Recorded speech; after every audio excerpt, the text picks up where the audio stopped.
Thank you. Thanks a lot. I think it's important to change behaviors, but I think it's also important to be honest and transparent. And I have to be honest that I took a cold shower for different reasons than you this morning. But I did. And the outcome is the same. Yeah, very happy to be here today with you. I'm very happy that I have the chance to show you what we are doing at Bayer to make really changes in our company, but also in agriculture.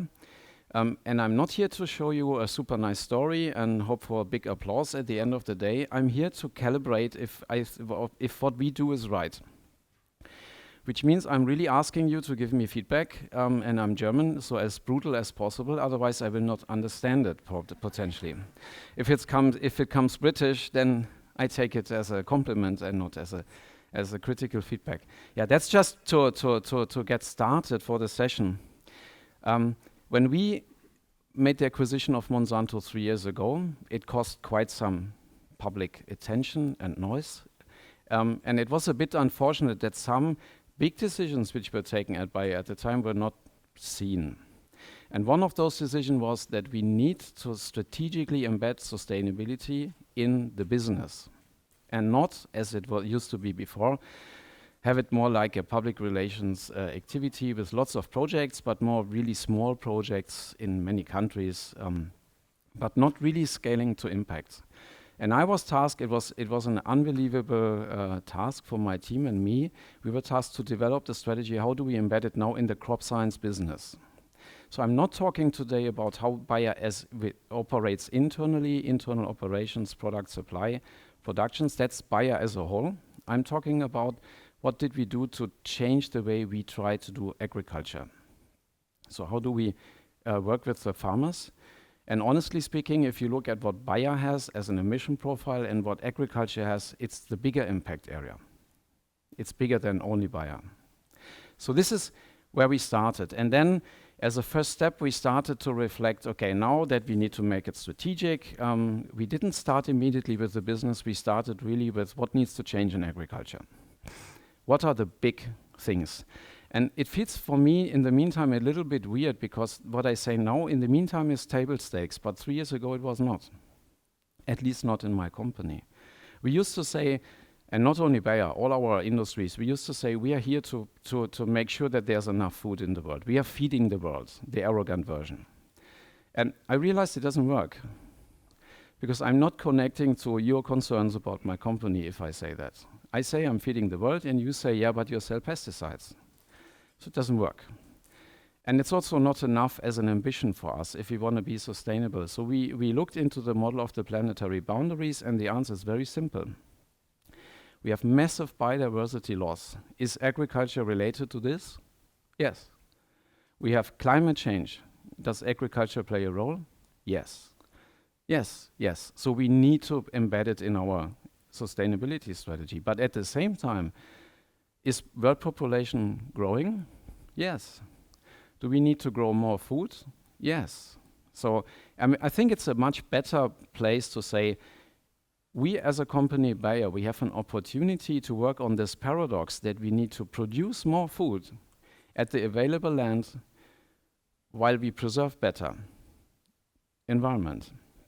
It sounds really challenging because intuitively you may think you do more of this, you do less of that, but we have no choice. We need to make more food production. We cannot convert more land from nature into agriculture. We cannot do this because that's the biggest threat for biodiversity.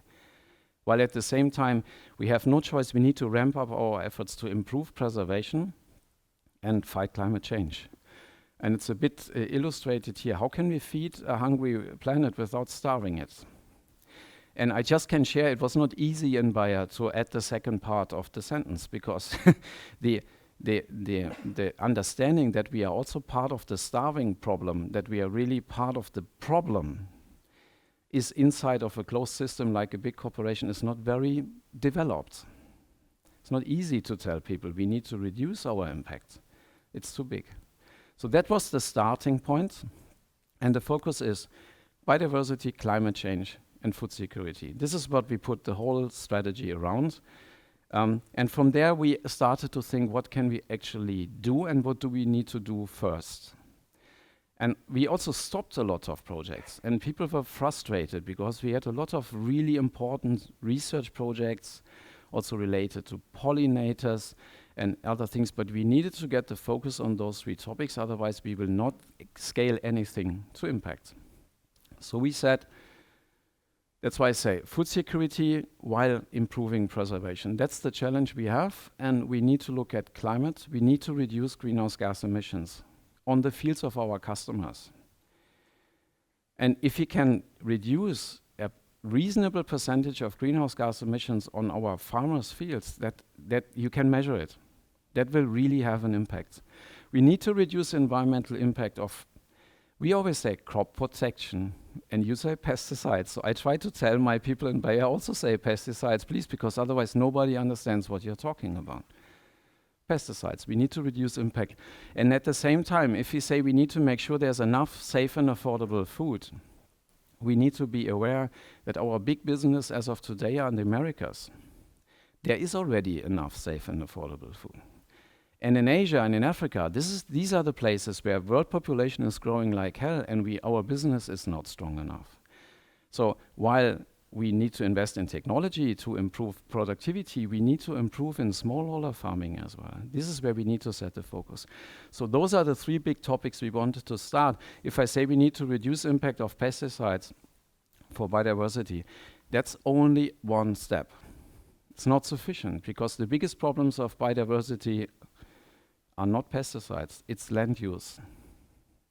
It's the loss, it's the missing availability of habitats, sufficient habitats. That's the much bigger issue. So we will need to work on those topics as well. Water conservation and sustainable use. I will give you some hints of what I mean with this, but I start with the top 3. It was 2 years ago that I went out to in a big conference like this, and I said, these are the 3 big commitments we make based on what I just explained. What can we do right away as Bayer? Where do we need to start? We commit to reduce 30% greenhouse gas emissions on the fields of our customers in the next 10 years. Do you think it's enough? Probably not. And did we think it's enough? Some did, some did not. We didn't know how to measure this. We didn't know how to do this. We committed first. That was very untypical for Bayer. Normally, we have minimum 100 pages of Excel calculations about the risks and the business case. And here we said we need to start with the commitment first. We figure it out. The same thing is reduce impact of pesticides, 30% in the next 10 years. If you go to France and you say 30%, people are laughing and say, come on, 95%. If you go to the Midwest, they say, what are you talking about? Impact of pesticides doesn't exist. So that's also a challenge we had. We needed to make those commitments from a global perspective, while French people, American people, Brazilian people, and Chinese people may have very different ideas of the importance of the commitment and the dimension of the commitment. And also those 2 commitments are very environmental. If you go to the US and you go to the Midwest and you ask a farmer, do you do a sustainable business? He says, yes, I'm the 8th generation on my farm. Obviously, it's sustainable. It's the much more economic perspective of sustainability, which we forget in Europe from time to time, because for us, sustainability equals environment. If you go to India, that's not their biggest problem, that's their biggest problem. Their social dimension is much more important. So we tried also to encompass all those dimensions. And the third one is very important as well. We have in our current customer base around about 40 million smallholder farmers. We said we need to ramp this up to 100 million. That's significant, because with the natural growth, we would never get there. I just want to make clear, this is an extremely serious commitment to redirect budgets and investments to smallholders in low and middle income countries. It's not window dressing, it's absolutely serious, and it's also not charity, because we believe these are our customers of the future. Yeah. So those were the commitments, and the feedback I received from, I try to talk to as many people as I can, because as I say, for me, calibration is most important. I ask, is that relevant? Do you think it's relevant? Is it too small? Do you take it serious, or do you find it's more like window dressing? So when I talked about it, the feedback 2 years ago was, sounds okay-ish, But do you really mean it? Are you serious? Are you really serious about this? Will you track? Will you report? Will you show us progress? Or is it just nice speech because you're under public pressure? So now I start to talk about what we did in the last 2 years, and I really want to show you that we made severe steps. One thing I realized when you set up a strategy like this, and you come from this planetary boundaries conversation, in audiences like this, it works very nicely. If you go to your sales guys in Brazil, it doesn't work so nicely. I talk about reduction, reduction, reduction, reduction, and they start to get very nervous because, I mean, they think about their business objectives. And I realized that was one of the things which I would do differently next time, that I start to talk about the opportunities earlier, at least to my own people, because they felt I'm restricting them. And it doesn't work like this. And this is absolutely clear, neither for my own organization nor for growers. I can come with new things, especially for growers, which are putting pressure on their margin, because farmers' margins are like this already now. They don't have space to spend half of their field for flower stripe areas. They don't have that commercial, that financial space. So we need to invent new business models which add value for sustainable agriculture. That's the most important thing. Otherwise, it's never gonna scale. It's just nice, but doesn't scale. How can we reduce greenhouse gas emissions on the fields of our customers? We have a lot of options. And one of the things which is very important is, for example, the worst thing a farmer can do in broadacre crops is tillage. It's the worst thing, because all the carbon which he has put in his soil, he throws it back. And I know that people say, this is just you want to defend glyphosate. Because glyphosate is a way to avoid tillage. And there's a piece of truth in that. There's a piece of truth, and you wanna advocate for GMOs here, because the GMO system, glyphosate and GMO, that's a way to have no-till farming. It adds a dimension, but it's not the only way to have no-till farming or conservation farming. It's not like a must you have to use glyphosate. It's a very helpful tool, but there's other ways as well, no question. I just say, if you want to keep carbon in the soil, these are important elements. Cover crops, planting cover crops, for example. But we have also more options in the technology portfolio which will help. But now the crucial thing comes. How can you create really value from this? And I think here was a unique opportunity.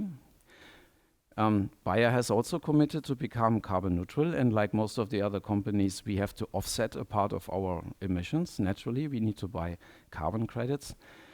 And I was thinking if there's a chance to direct this money partly into agriculture.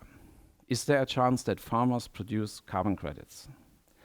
Not easy, because it's not trees. They are not there for 50 years. It's not stored in the wood. It's difficult. I completely confess and acknowledge it's difficult, but we took a step. And once again, like with the commitments, we started to pilot business models where we wanted to get farmers on programs where they change to climate smart practices, and we start with the incentivation process for them already now, and we hope it will pay off once we have evolved a pathway to turn it into value. There's two pathways. One is carbon credits that farmers produce actually a credit, because if they follow a certain MRV, it may work. The other pathway is that I think sooner or later food chain companies will consider farmers as their scope 3. So farmers will have to operate in a different way, and we enable them. That's the insetting pathway. We need to help farmers to produce more climate efficient, and I think sooner or later it will be mandatory. So is it both? Is it offsetting or insetting? Doesn't matter. We were launching the Biocarbon Initiative. So we were launching climate smart initiatives in the US in 2020, in Brazil in 2020, and imagine the size of the fields. It's impactful if they change. But we also launched this year in Europe, and we also launched in India. And that's something super interesting for me. I learned a lot about this. In some areas, you talk about real carbon sequestration. In other areas, like in India, you talk about avoiding emissions. For example, if you go from paddy rice into dry-seeded rice, because in paddy rice you have tremendous amounts of methane formed in the water. And I would say the purists, they say, I mean, this is just avoidance, that doesn't count, but I think it should count as well because you avoid. And if you avoid, you don't need to put it back into the soil. In the balance, it's basically the same. So I think we should anyway find ways to incentivize farmers to move to a more sustainable cropping system. And what I want to say is in every geography is a bit different. And the paddy rice is a lovely example also for the fact that whatever you do will have a trade-off. There's not that one system which is just the best. It depends also on preferences. If I say GMO, obviously there are preferences. The Europeans don't want, the Americans want. This is something which needs to be taken into the equitation. I think it's very important. But in the case of paddy rice, it's the water, there's not enough water. So one problem of paddy rice is it consumes too much water. The other problem is there's tremendous amounts of methane formed. But it also works as the herbicide. It keeps the weeds down. Only rice can grow in the water. So if you go to dry-seeded rice, you may have to apply herbicides. And then you say, you just want to sell your herbicides. That's why you go out of paddy rice. And you can say that. That's okay. I just want to say there's advantages of paddy rice and there's disadvantages, and we need to find a language to talk about it. And to make an educated decision from a sustainability perspective, what is the preferred system? And whatever system you choose, there's unfortunately no golden way. I mean, I know that this is a topic which you are most interested. I have only one slide. Whenever you have questions, you come please to me, and I can give you all the information that you want, because I also want to share what we did in the area of pesticides. I'm a pesticide man. I used to work as a fungicide researcher, as an insecticide developer. This is really what was close to my heart. That's why people were so surprised when they said we need to reduce pesticide application. And as you know, in the Green Deal, it's part of the Green Deal that there is the goal and the target to reduce pesticides in Europe. And I think it's a good target. It's just there's one thing missing for me. I would like to see that they say impact of pesticides and not pesticides. Why is that? Because I think volume is a very bad measure. It's easy, very simple. We have to halve the volumes of pesticide, but it does not even necessarily lead you to less impact, because there will be, of course, transactions, and then if this pesticide is not available, others will be used. So can we talk about the impact? How can we reduce the impact? And once again, I believe there's technology opportunities, and the biggest is digital precision application, which didn't exist 20 years ago. Today you can spray a herbicide on the top of the wheat and not all over the field.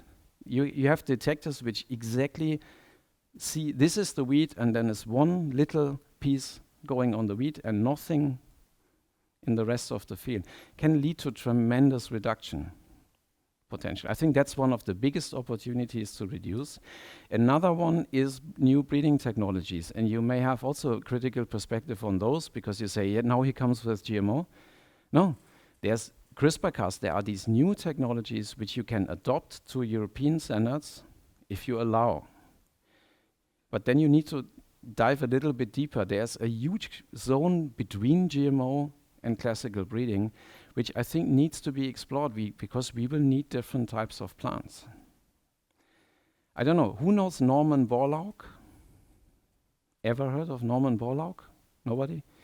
Yeah, Norman Borlaug is the only plant scientist ever who won the Nobel Prize for Peace in the, I think, early 70s. He was a breeder from the Midwest, and he was breeding short stature wheat. Wheat in the past used to be as big as this. And the wheat you see today, this one is Norman Borlaug's heritage. And why did he get the Nobel Prize for Peace? Because with this new breeding, he was assigned to have saved 1 billion of people's lives, because there were like these weather incidents in these days, particularly in India and Pakistan. When the wind came, the wheat was gone and the short stature didn't fall. You can do this with breeding. You can make such a tremendous difference with breeding.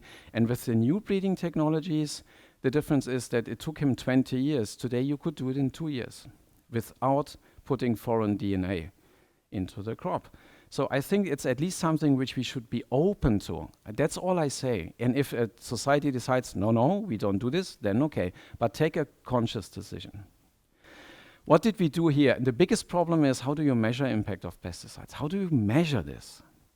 And we have so much data. We have like 100,000 pages dossiers, which are full of data on what is the impact on bees, on earthworms, on birds, and all kinds of birds and mammals and whatever you like.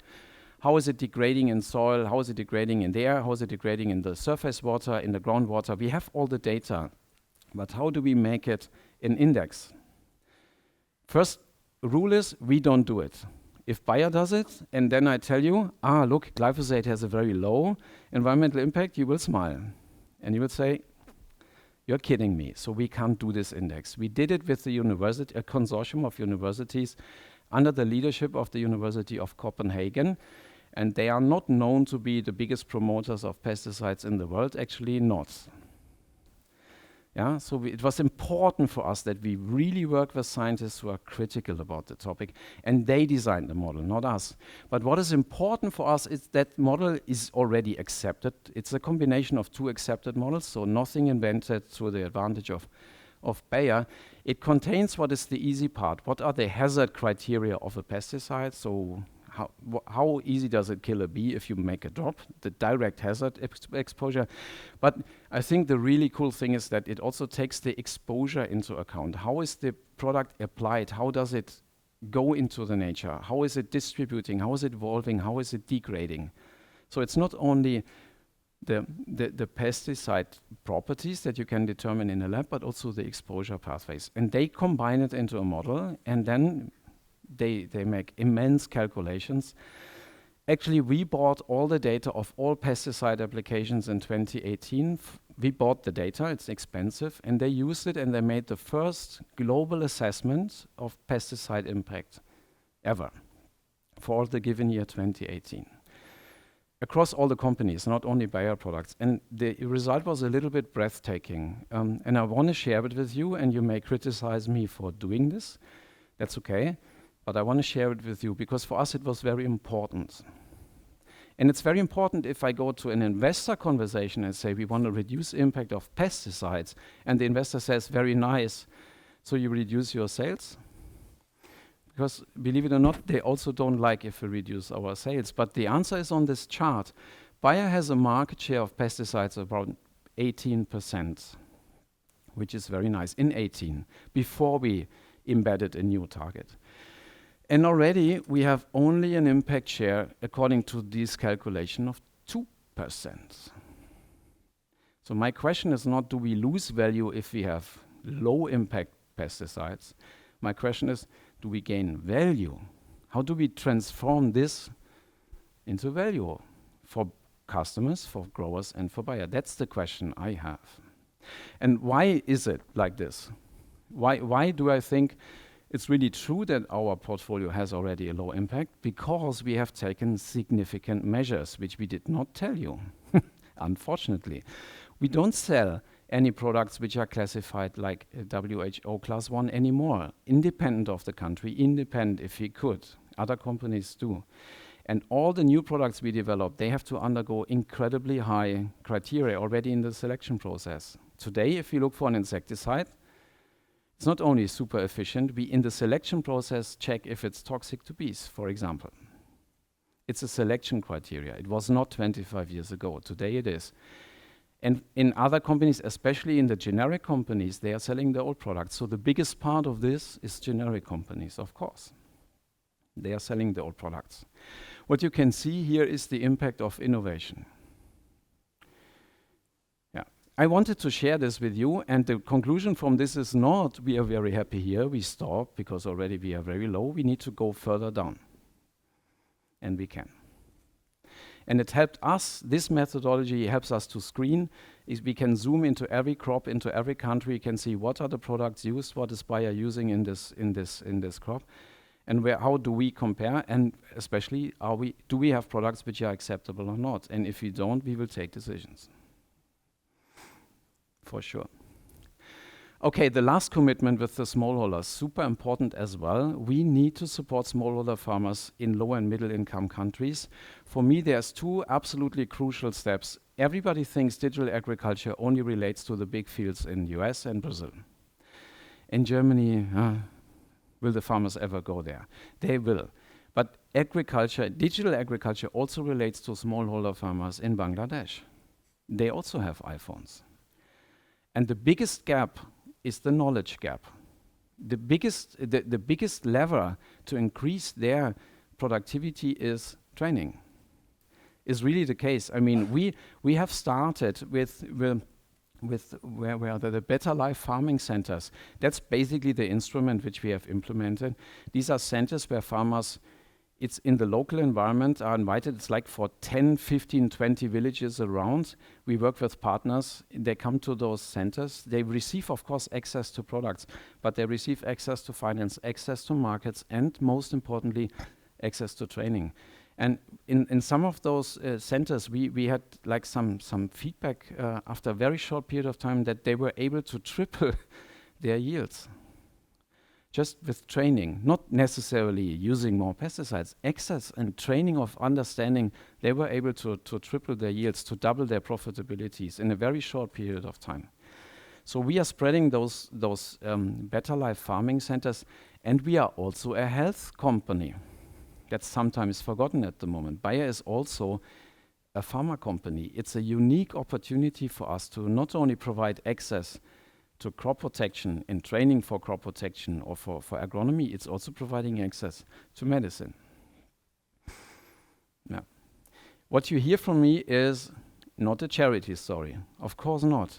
I mean, we are an enterprise. We need to have revenues. But I think what I hope you can see is that we redirected efforts to more sustainability massively, and we are looking desperately for the value in sustainability. Otherwise, it will never go up to scale. To be very transparent, and transparent is my last slide, it actually should have been the first slide, because I think the foundation that anybody ever believes that what we do is true is if we are completely transparent and you can check if it's true what I say. And we did a massive action 4 years ago. It was actually born from the understanding that people have a lot of ideas about how dangerous our products are, how toxic our products are.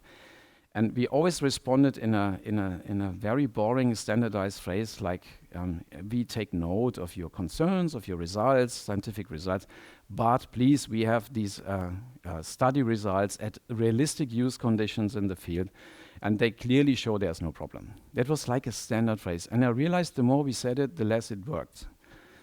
It was horrible. I mean, people say, but I'm concerned about your insecticides and bees. And we said, yeah, but we have those study results. And don't worry.